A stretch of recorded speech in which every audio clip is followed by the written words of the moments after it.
Thanks for tuning in to Fired Up. I'm your host for the show, Bob Irwin, coming to you from the gun store in Las Vegas. This program is about guns, politics related to guns, and self-defense issues. On this edition, we're going to talk a bit about a recent Ninth Circuit opinion that will cause, I believe, the right to keep and bear arms to change dramatically, at least in Southern California and Hawaii.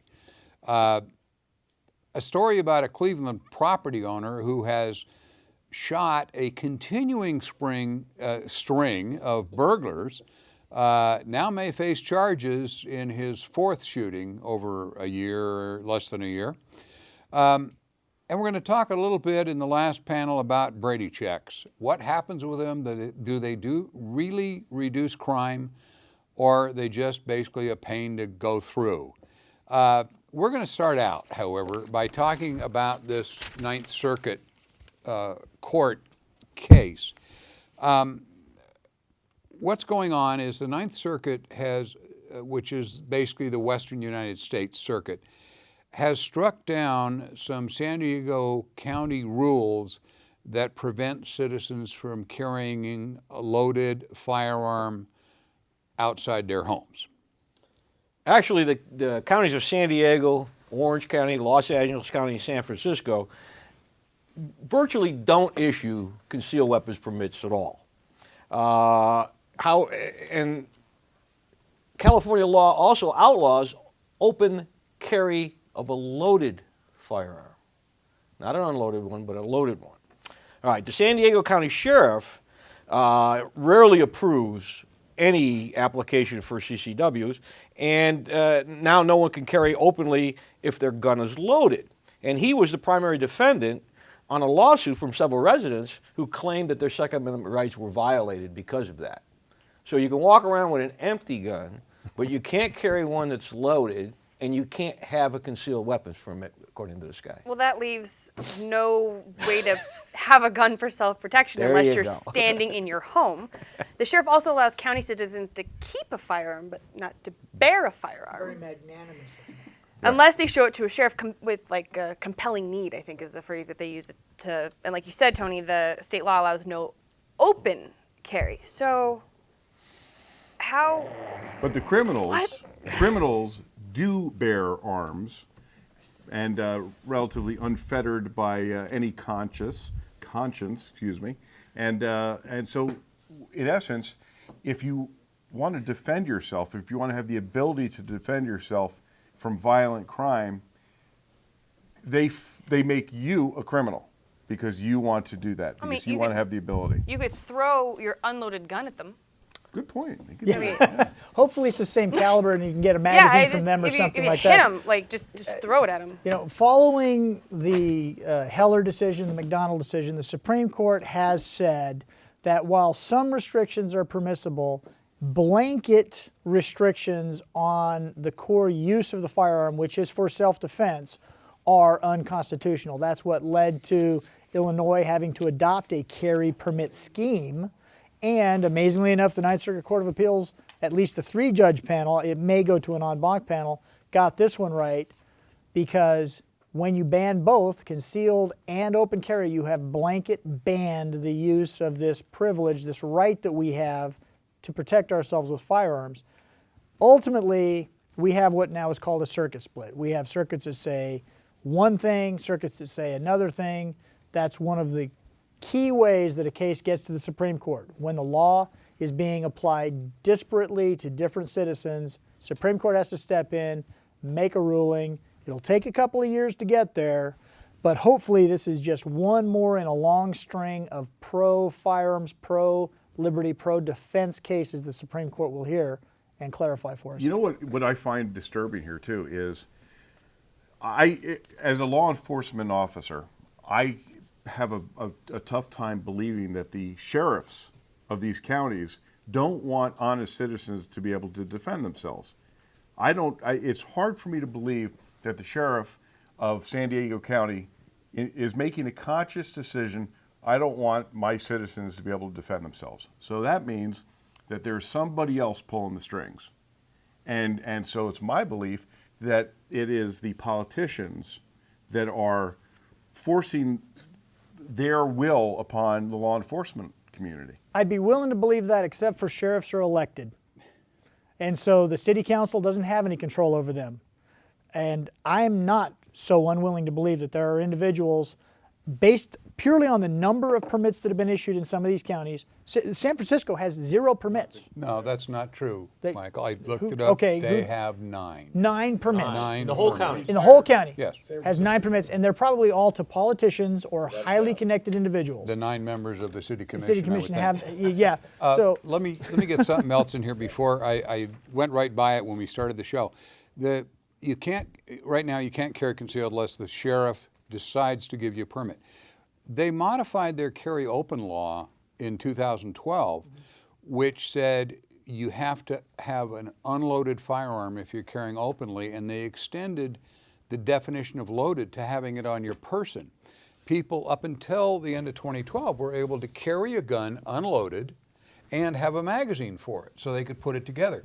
And then the state changed the rules and took away their ammunition. So when they're saying you can't carry loaded, that includes an empty gun with ammunition with you. and I So think that's how a we loaded gun is when you have ammo for Give it. me the money. Yeah. Yeah, hang on. I'll be Hang right on, with you. let I me gotta go go to get my some- car, let me get go my over man. to We have the right to bear arms, but not ammunition. not ammunition, right? And That's that was actually exactly what happened. their logic. Yeah. You still can carry the firearm. Yeah. Just can't have any ammo for it. And I think we did a show on this several months ago. They actually then had to go back and amend the law because everybody got smart and said, well, it only says handguns. So they started open carrying ARs and other rifles with a magazine in their front pocket, and they had to go back and real quick change it so it's all guns. So you can carry your handgun with no ammunition openly, and you can carry concealed if you can get a permit. And you can't get a permit except by the whim, basically, of the sheriff, because California law says that they're issued as to need, and the only judge of that need is the county sheriff. And as we know, a lot of counties in California do issue permits. Yeah. And a lot of them just won't issue at all. And this centers on Southern California. Every once in a while, I'll get on the CCW class, California resident will come in and I said, well, I want the Nevada permit, but I already have a California permit. I said, whoa, really? I said, who do you know? Oh, I'm an ex-district attorney. I mean, there's always it's always somebody who's connected.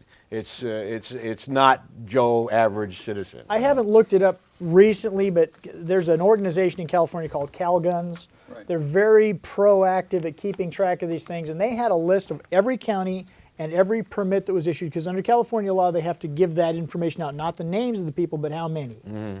And I think LA, the last time I looked, had a few hundred, Yeah. and they were almost all to people in the movie industry, people in the music industry, connected politicians, things of that nature. Now think about that. Los Angeles County's got what, 10 million people in it? And a few hundred permits? They're running between all the sheriffs that actually do issue them to people who need one legitimately, a jewelry salesman or this or that or the other thing. They're looking at under 200,000 permits in the entire state, and that includes the counties that issue them pretty much to anybody who wants and needs one. So in the southern end of the state, LA County, Orange County, San Bernardino County, you basically can't get one, and they've turned down people that are literally jewelry salesmen. They've turned down women that have a stalker, and they've got a court order to keep the guy away, and they will look at this woman and say, I'm sorry, that doesn't meet our compelling need. You need to just call a policeman if this guy shows up. Which, Well, we go all out, of us know so we how all, well we that all go out to works. coffee tonight. I carry the unloaded gun. You carry the The magazine. ammo. You I stay throw it there. to You go. That's right. The buddy system. It's almost that bad. I'm sure they're doing that, but this is a wonderful case but it only applies really in California and in Hawaii, even though there are other states in the Ninth Circuit, because the other states allow permits to be issued in mass. They're shall issue states, or if they're not, they're very free in issuing them to anybody who needs one, and they don't have this sheriff being the prima donna Has there been who's any saying, information on how many CCW permits Illinois is? They haven't actually issued any yet. They're still trying to figure out how. They've pre-approved a list, Oh no! but they haven't figured out how to go about doing it yet. so far it's 0, but Yeah. it's like Obamacare. The numbers are going up, you know. Someday soon, they're going to have a 100% increase in permits. Yeah. one of the judges in this case said the Second Amendment does not require a state permit for some form of carry for self-defense outside your home. And he's absolutely spot on. That's what's going on here. Because once they outlawed open carry, in effect, no ammunition, they disarmed everybody who wants to walk their dog and take a chance that they're going to get robbed or killed. Some of these neighborhoods in San Diego and Los Angeles, San Bernardino County are really, really dangerous, and they just have a blanket prohibition against carrying guns. So this has got to stop. Hopefully this case will do it. Hopefully it'll get to the Supreme Court. Quicker than normal. This year? No way. No way. 2015, maybe. Okay, on the advice, we're gonna have to break for commercials here, but on the advice of Attorney Michael Giles, don't carry outside your home for at least a year if you're in these areas, okay? Comply with what your lawyer tells you. We'll be right back after these messages. Don't go away, please.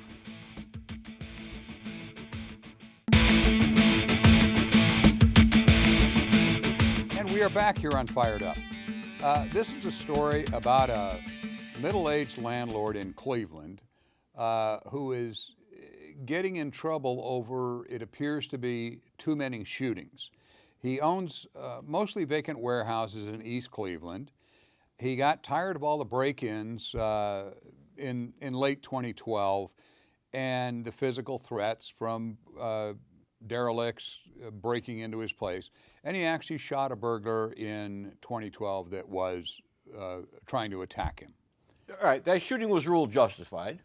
All right, no problem there. The landlord was in danger, and he was off the hook. It was a justifiable shooting. However, 3 weeks later, 3 weeks later. 3 weeks, he shot and wounded another burglar. Right? So it's This past November, there was a guy that was trying to strip one of his air conditioning units for copper, and he held him at gunpoint until the police arrived. They went quietly, nobody got shot, but again, he did have to use the gun to stop the situation. But this month, he found a guy cutting wires off of a fuse, another wire copper stealer. there, yeah. And according to him, he tried to hold the guy at gunpoint, and the guy attacked him with a pipe, and he shot him. The suspect escaped, but was later found critically injured, shot in the stomach. But the bad guy said that he was shot outside. Yeah, and that's where this became a problem. He was hit once in the stomach and once in the posterior region in his backside. He was shot in the butt, okay? So either he turned around as the shot was coming towards him with the pipe upheld, or he may have been going the other direction at that point. Either way, the crazy part about this is that he was shot with a .22 bolt-action rifle. And if you're saying to yourself, Randy, that doesn't seem like the ideal self-defense weapon, I'd have to say not. that's because the cops had already seized all of this guy's other handguns and useful firearms in the other shootings. This is all he had left. This shows perseverance. He's now in jail, charged by the local investigators with felonious assault. He's not charged in any of the other cases, and it's not clear at the moment if the county attorney will actually prosecute him in the case. The difference seems to be that he's got a victim here who claims he was outside running away when the guy fired at him, which he hadn't been in the past, so we're going to have probably a split witness. Well, and he has some physical evidence that he may have been facing the other direction during one of the shots. But, he is running out of guns. Everybody on the panel knows this is standard police procedure. When there's a shooting, you take the gun, and no matter who's doing what, if a policeman shoots somebody, you take his gun. So you run it through ballistics to make sure. So this guy is literally running out of guns, and he's down to a .22 rifle when he shoots this guy. I don't think I've ever heard of a serial defensive shooter before. I think this is the first time I've heard of one. At some point, this guy should think about selling his property and moving out of the I mean, area. he's gotten in more contacts than some military Law guys enforcement I've known military guys, yeah. over in Iraq. You know, I mean, he's shooting them up pretty good. How many of these criminals do they not? Is there not like a criminal blog somewhere where they talk about like, Criminal hey, blog. this guy will definitely shoot you in your booty. Don't go here. Like, really strip his what are you doing? Leave the copper alone. Get out of here, guys. They don't have that, and they don't read the paper, and you know they don't like the civilians out there think all cops know each other, and they always ask us, you know, my friend got arrested in Des Moines. What do you think of that? And we I don't know the officer in Des Moines that did it. That criminals have the same thing. They don't all talk to each other. I remember a case some years ago in Los Angeles. There were a particular bartender over a 20-year period had shot and killed 7 different people robbing his bar. And you know, it was only about 1 every 2.5, 3 years. But no, they don't have a blog to look at and Start see one. which bar not to Start rob. one. Bad guide. place to go and try to Yeah, people to steal stay away stuff. from. Yeah. Well, this guy, I mean, after the first, the second, the third, the fourth, maybe I should hire a security company to do some, you know, drive-bys on my some property, target a little hardening. I mean, If it shows a pattern over this many years, at some point you got to go, all right, is it justifiable to stay here with my business, or is it in my and best? is it worth it? I mean, Yeah. the guy's got to say, Well, is it worth it? And that's I the mean, real question here. I mean, obviously, the first 3 worked out in his favor, right? He was ruled justified in the first one. He didn't get charged in the others. He held the people at gunpoint. And so this is the first time, I believe, that This is he's the really first been time he's brought been into the arrested, system, actually. arrested into the system. So, But you know what? This guy has a right to protect his property. no. Yes, he does He have has a right to he protect has a his right property. to use deadly force to protect himself. I didn't say that. I didn't even use the word deadly force. I said he has a right to protect his property, and he does. He can guard his property. Why should we make this guy a bad guy? Simply, he's being victimized. People are stealing his stuff, and we're just to say to him, hey, just let him take it. But I don't think that's what anybody's saying. But at some point, he has to ask himself, is putting myself in danger here, is the property that he's protecting? It sounds almost like it's a warehouse kind of a place. It's a warehouse complex. It's in a bad end of town. It's half vacant. So he goes around and repairs things and this and that, and that's what he does. And he's had so many people that aren't listed here that he found sleeping in empty buildings and so forth that he kicks out all the time. You can't sleep here and so forth and so on. That he's got a tremendous problem with derelicts overrunning his property, and it makes his tenants leave. And the property is less valuable than it was when he bought it. He's trying to hold the whole story. He's trying to hold on to it till it gets worth more money so he can get out of it. See now that's a piece that I actually had missed in reading through this. So he owns the complex. Yeah, he's the owner of all these So warehouses. I'm with Tony now on this one. Hire a security officer to patrol the property and call the police. Pay your insurance rates to repair the damage when somebody steals something. But I applaud him for being proactive. But this one, and the problem with this one is it really looks like, without knowing all the facts, it looks like he just, number 4 was it. All right, I'm going to shoot this guy because I'm done.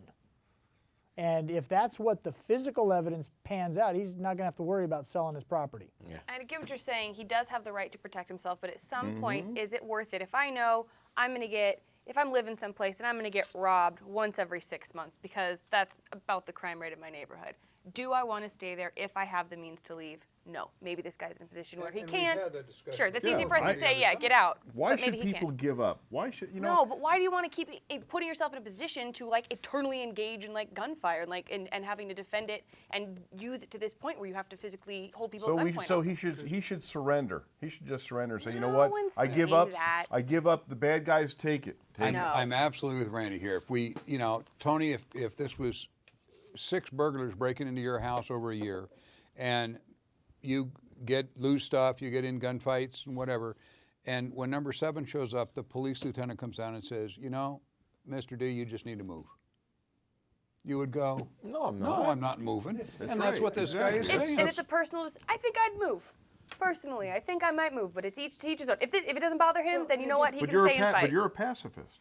We're gonna fight. Hold on, passive. We're gonna fight right This now. is Boy, a was that wrong. business. He doesn't live in this building, does he? No, he He doesn't. doesn't He have a owns the- house here. he He may owns the own it, building. but there's ways to secure it without necessarily getting into 4 gunfights in a year. I can relate to this It's guy. over 2 years. I Don't can, exaggerate, I can relate to this Counselor. guy. My grandfather had a lot of rental properties back in the day, and I know he used to take me, and we used to go around on the first of the month to collect the rent. And I tell you, I would see him. He was, it wasn't that I was young. He would be chasing these guys down the street for rent money, and that's what he had actually. That's Is that caused what his it was decline. called when you were young, going out to get the rent money? Going to get the rent money.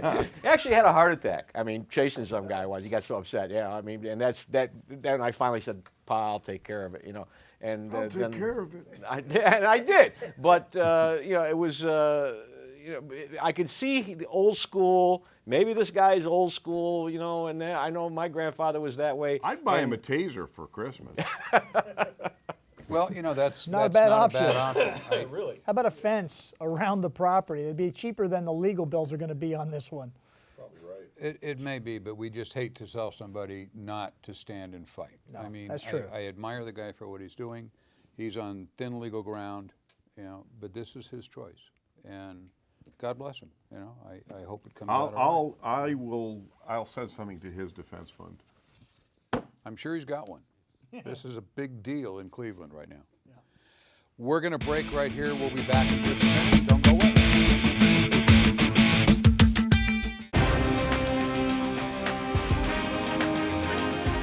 Hi, this is Tony with the Gun Store in Las Vegas. Thanks for watching Fired Up with Bob.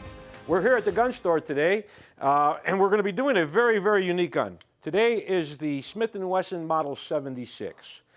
Has a very unique history to it. It was a submachine gun designed by Smith & Wesson, of course, in 1967. And the reason why is that our Navy SEALs back in 1966 used the Swedish K, or the Swedish Carl Gustaf submachine gun, which is very similar to this gun. And they wanted to purchase more for their covert actions in Vietnam.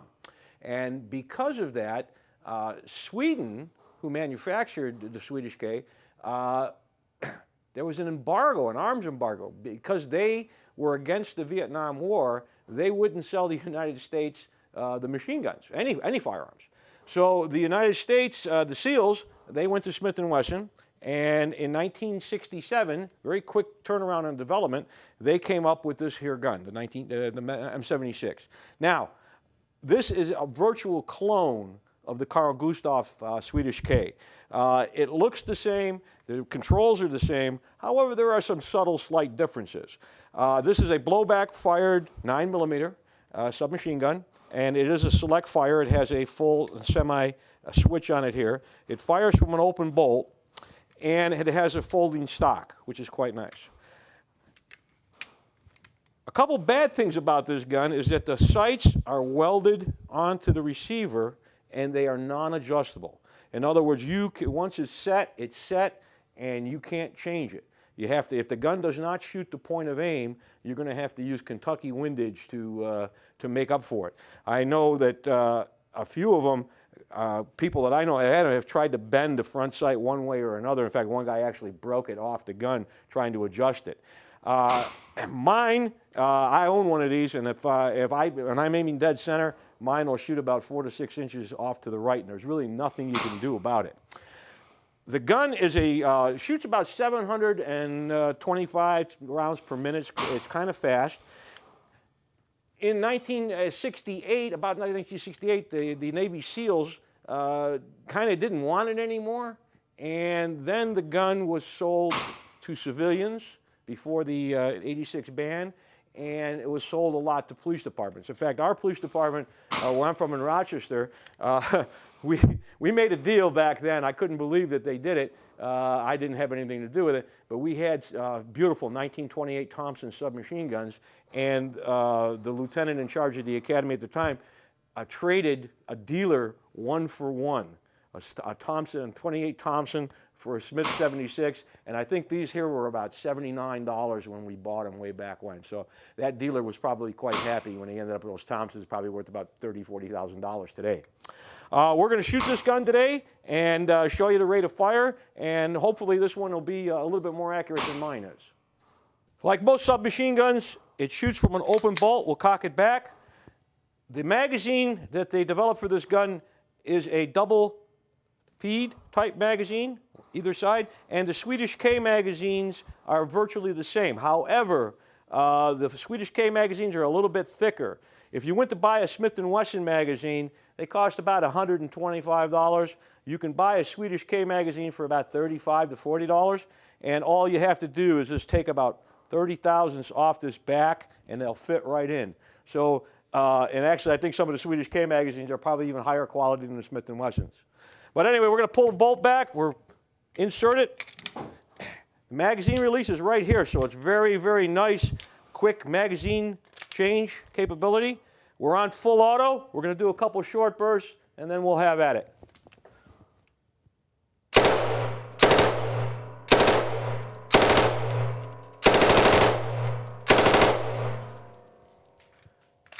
Open back, magazine out.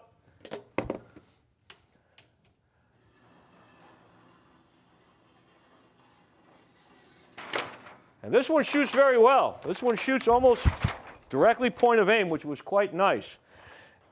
In 1968, Smith & Wesson they were developing what they call caseless ammunition. They were doing some experimentations with this, and the caseless ammunition does not have a brass case. The gunpowder or the propellant was molded to a bullet, and they put some batteries in the buttstock, and it was an electrically charged round. And however, the ammunition was quite fragile for breakage, and the project never went any further. The guns were in production from about 1967 all the way to about 1974. They ceased production of them now. They're very, very popular with collectors, and they're also very popular with competitive shooters. They shoot really nice, and it's a fine copy of the Swedish K.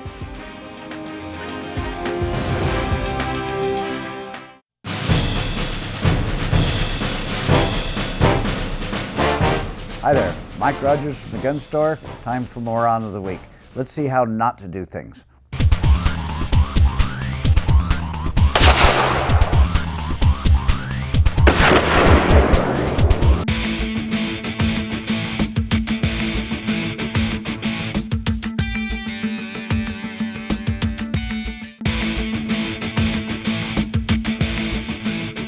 Most of the time in jurisdictions, you're not required to run a firearms sale to a private party through an outside agency, but some states do require that. Some states limit whether or not you can give a firearm to a family member or a friend, or sell that firearm to a private party. Some states impose upon the private citizen the same burden as a firearms dealer, that being before the sale can be made, a background check has to be done. Make sure before you sell or give a firearm away that the jurisdiction you reside in and the jurisdiction where the transaction will occur, if they're not the same place, both permit you to do it. You don't want to run afoul of firearms licensing laws that might require a license or a background check to be involved. Typically, this only means if you're actually transferring the firearm permanently to another person. Most jurisdictions will allow you to loan a firearm to another person as long as they're not a prohibited person, so long as you do so within the law. Make sure you check on your local laws, consult with a qualified attorney who can answer firearms-related laws if you're concerned, and always follow the law when dealing with firearms. It has federal as well as state implications if you violate the law.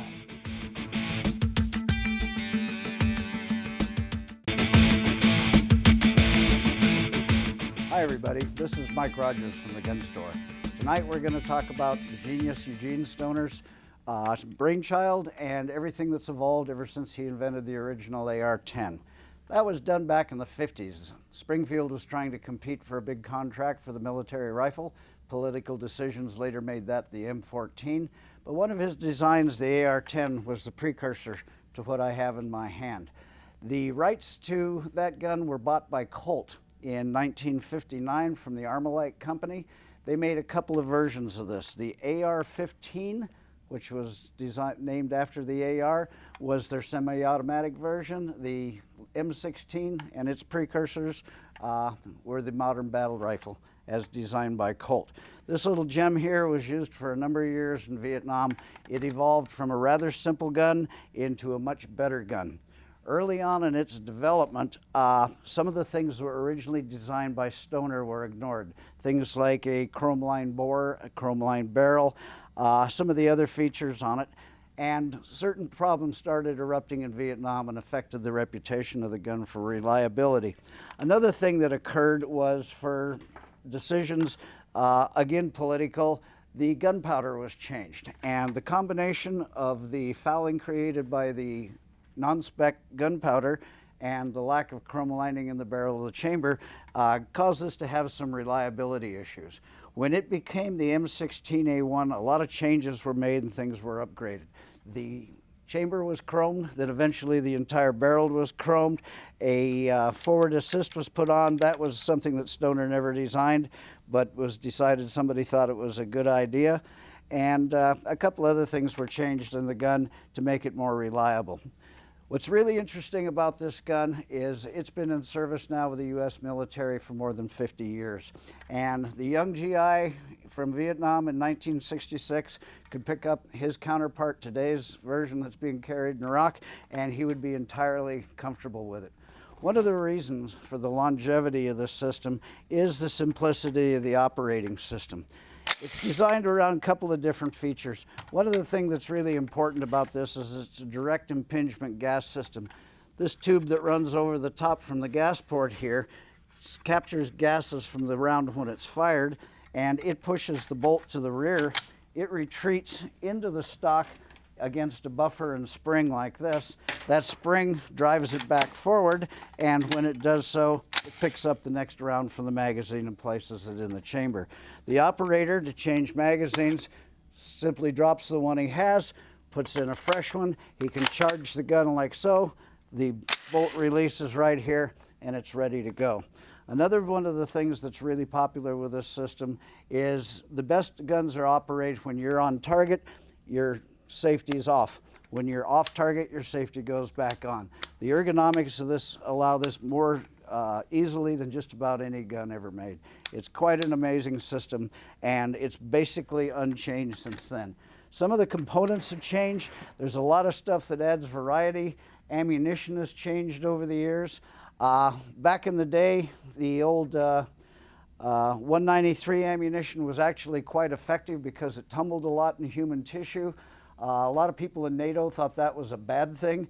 It was replaced by the M855. This has a penetrator core. There's a steel tip on it. That's back in the days when body armor started becoming popular. And we were afraid the Russians would wear some, so we got a steel penetrator. It was able to penetrate more. Nowadays, because of the longer engagement distances, especially in Afghanistan, the Black Hills Corporation has come up with a extremely accurate long range. It's called an open tip match bullet, and it's the Mark 262 bullet, and has extended the range considerably on this gun. One of the nice things about it, whether you were a GI in 1966 or a soldier in Iraq or Iran, when the gun needed work, it's very, very easy to disassemble. The disassembly tool, the gun was designed to take down to all the components necessary for a thorough cleaning by using nothing more for a tool than the bullet that came with it. You can pop the pins on it. Everything on here is extremely easy to replace in the tool. The lower end, the part that has the trigger mechanism, the selector, everything that makes the thing operate is in a kit like this, can easily be replaced. And these components here are for the upper end. You can assemble those, replace all your pins and springs in the field. It's very simple to do. What a lot of military units like to do is maybe one guy in three will carry an entire bolt assembly. That's most of the stuff that's represented in here. This is the bolt carrier group and the bolt itself. And you can just take this out and pop it in. It's about a 10-second proposition to put a whole new bolt carrier group in the gun. Makes it extremely easy to carry in the field.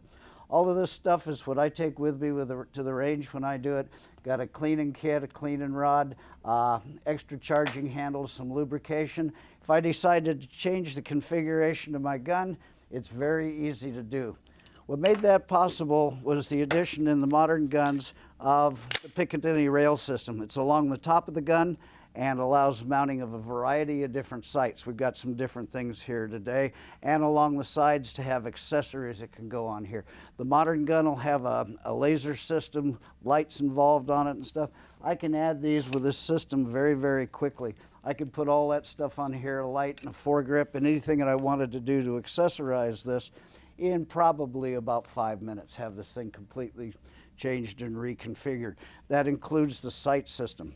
Modern optics are one of the things that the GIs really love, and there's really been a force multiplier for us in making this gun much more effective in a battle situation. And it's also the thing that's made this one of the most popular sporting rifles ever made.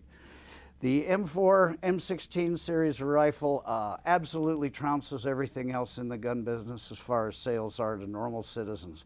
In the semi-automatic configuration like this one is, it's extremely easy to operate. It's very reasonably priced.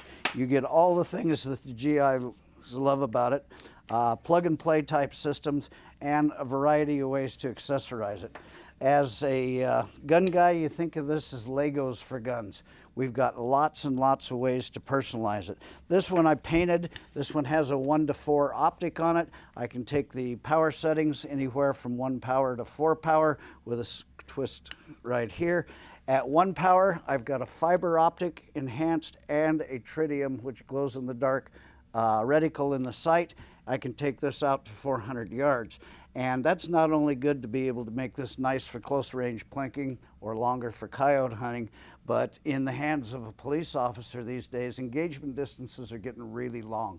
You figure your average big new Walmart or other large box store, you can be 200 yards wall to wall down the aisles and that. So an enhanced sight not only enables you to make better hits, but it enables you to separate the good guys from the bad guys. Extra visibility is always a good thing.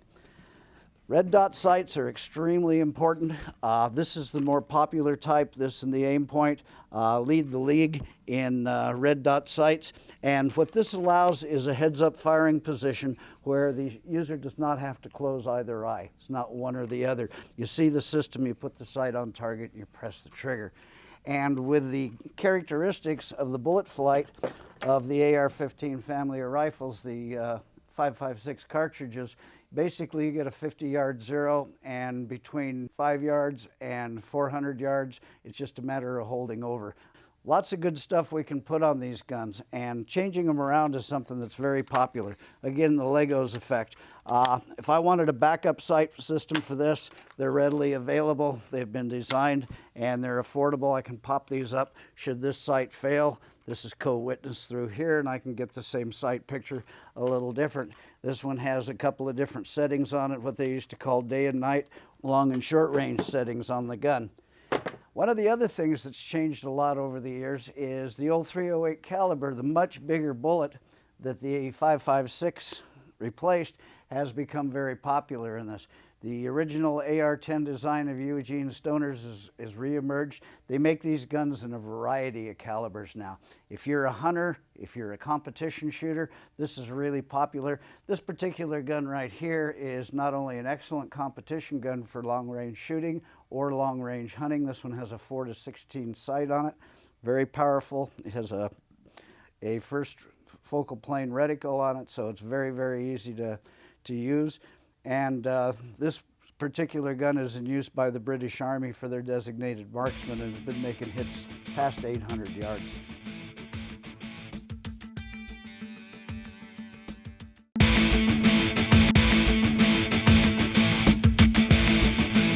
And we are back here on Fired Up.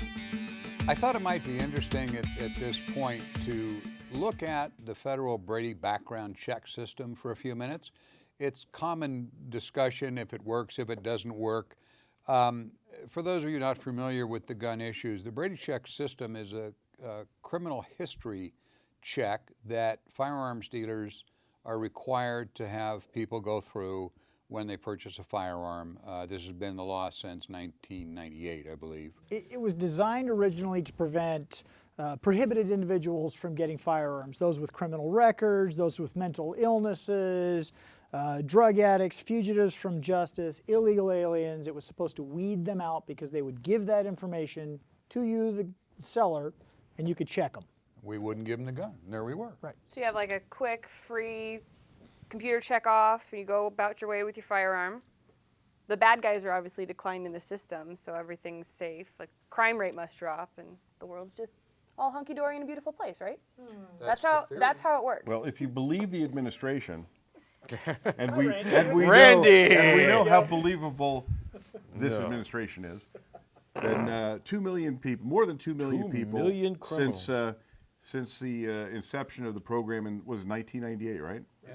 That well, they say that more than 2 million people have been denied, and the streets are safer. But if you look at the Bureau of Alcohol, Tobacco, and Firearms' own statistics, even that is different. It's less. It's about 1 million. So you're half right there. And some of those are clearly counted twice. So I'd have to say that I'm calling. Oh, I can't say that word. I'm calling that the administration is not being believable. How's that? Wow. That I was find that nice, very hard to believe. nice self-censoring there. Well, we get a lot of declines on the. We get declines all the time. However, 99% of them are cleared up. The fugitives didn't pay a parking warrant, or they had an old traffic ticket, and eventually it gets cleared up. And for them to say that the 2 million criminals, oh yeah, gee, I got a parking ticket in Tonopah last 3 years ago that I didn't pay, so now I have to, and they clear it all up. We give them the numbers from the Brady, and then they call Carson City, and then it all gets sorted out eventually. Very, very few actually come back absolutely, totally 100% denied. And I was one of them. I was denied my first time because of an issue with too many addresses or something didn't add up. And the first time that I tried to get approved for, I think when I bought my taser, I failed background, and I was like, wait, what? Did I black out and commit a bunch of crimes? I'm one of these. I mean, I eventually got it cleared out. You're in that 2 million that number I'm there. the bad guy. There you go. You're in that. I'm the bad guy right here, Well, guys. and let's now they're Because saying the addresses, that's it. Well, they're what they're saying, and in their press is that these bad people were denied firearms, so we kept them from being armed. There is absolutely no doubt that if they were denied the ability to purchase a legal firearm, and they were actually a criminal that wanted to get one, that's about as hard as to buy marijuana in Colorado now. That's why we get all this argument that we need a universal background check on all gun transfers with everybody, and everybody gets a background check no matter what. Would it stop criminals from getting guns? And the answer, of course, is no, because they will steal them or buy them on the street or so forth. And the numbers aren't really reduced. Like, as Tony brought up, most of the declines we get are fugitives, meaning some government entity is looking for them. And 90% of the time, or better, it's a traffic warrant from California or where they used to live in Massachusetts. They moved out of state. They never paid the $22 fee, which is now $44 because it's over 2 years old. And all that happens is Brady catches that there's a warrant for their arrest, quote, so they're a fugitive, and they call the court and they send them the $44, and they come in a week later and the warrant's cleared. But they're counted as keeping a criminal from having a gun, and that's absolute garbage. The administration's definition of criminal. One that I see a lot as an attorney is, and the call almost always goes something like this: I just tried to buy a gun, I own a bunch of guns, and they declined me. I got a letter saying that there's something from Podunkville, middle of the country, from 35 years ago. Okay, were you arrested 35 years ago? Yeah, I was in a drag race. I got arrested, I paid a $5 fine, it was a misdemeanor, it was supposed to go away. Well, in the computer system, somebody forgot to push a button, taking it from felony to misdemeanor, or just forgot to put the disposition of the case in there. Now, 35 years ago is a long time to go back to find the records to prove to the NICS system or to the Brady people that it really isn't what they think it is. Because they're just going off of well, that state reported that you had this crime. I wasn't convicted of it. So they have to now get an attorney in that jurisdiction to go down and fight with the jurisdiction to get those records corrected, and they're not a criminal. I would venture to say that when we get criminal background checks, even as law enforcement, the dispositions are, it's rare to even find dispositions in a lot of cases. Yeah, what he means by we're doing inside terminology here, what happened to the case? Right. What was the end of the case? And it could, because the litigation can go on for months or years even before there's a final And then disposition. nobody goes back into the computer system. Somebody's Right. got to go back in the computer system and type in, case was dismissed for lack of merit. But And they don't do that. They don't do that, or the agency itself goes out of business. Remember when Johnson worked for us? He's a retired state trooper in Maryland, Massachusetts, and his department went out of business. It was absorbed by the state police, and he's trying to prove that he worked there. He worked there 20 years, and he could not prove to the NICS check that he worked as. There's no records anymore. They weren't going to computerize them. They just, that's what happens to everybody's old traffic tickets. They're just not there, so we have no idea. All the police computer shows the arrest, Right. No. and the court records are gone. All this is crowing, is rooster crowing, trying to talk about what their political agendas are. Their political agenda is, hey, look at us, look how good we are. We kept these guns off the streets. 2 million. And it just all does is further their own feathering of their own political The masses. real answer in looking up all this stuff is in here, and since 1998, there have been 1 million denials through the NICS program that actually stuck as denials, which is 0.59% of those people that applied. And I'll bet half of them are felons that wrote a bad check when they were 20. They're not a danger to society, most of those guys. The ones that are a danger are in prison usually. But all the money that's been spent and all this FBI time and all these people that have chased around for this stuff for years, we're talking about just about half of 1%. And they were denied buying a legal firearm. Yeah. So, in reality, did we keep them from having a gun? I wish there was a study on that one. Yeah, the answer is no, without any study. All of us, how many felons total have all of us arrested that had a gun when there's a law that says felons can't have guns? I mean, it happens There's a all law that the says time. they're not allowed to use it to rob somebody too, but I have a lot of clients that's the allegation. So What I'm trying to say in looking at all this stuff is this: when you see these people that want to have universal background checks, and we want to check backgrounds when a father gives a gun to his 16 or 18-year-old son, or, this is just hype. It is not reducing crime. Right. And if they would spend half the money they're spending on this actually hiring more police officers and detectives to arrest the real criminals, we'd have less crime. This is an absolute facade. And all you universal background check people out there, you need to read the real numbers. Here's what really works with crime. There's programs all over the United States that are really, truly effective that where repeat offenders are targeted by law enforcement and then prosecuted to the fullest, because there's a actually relatively small amount of truly hardened criminals that are constantly offending. And that's where you see true, real criminals going to jail and crime going down, instead of making these ridiculous assumptions and proper resource allocation, not feel-good measures. Yeah, and where they're getting it, Well said. they get a squad of cops, and they say, you got 7 experienced guys here, here's your computer lady, and this guy, Fred, has been convicted 9 times and he's still out. Put him in jail.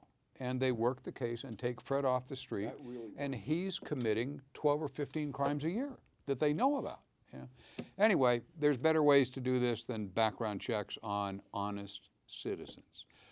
We are out of time for this episode. Once again, we will be back next week at the same time and the same station. I appreciate you watching our show. Please see us next week.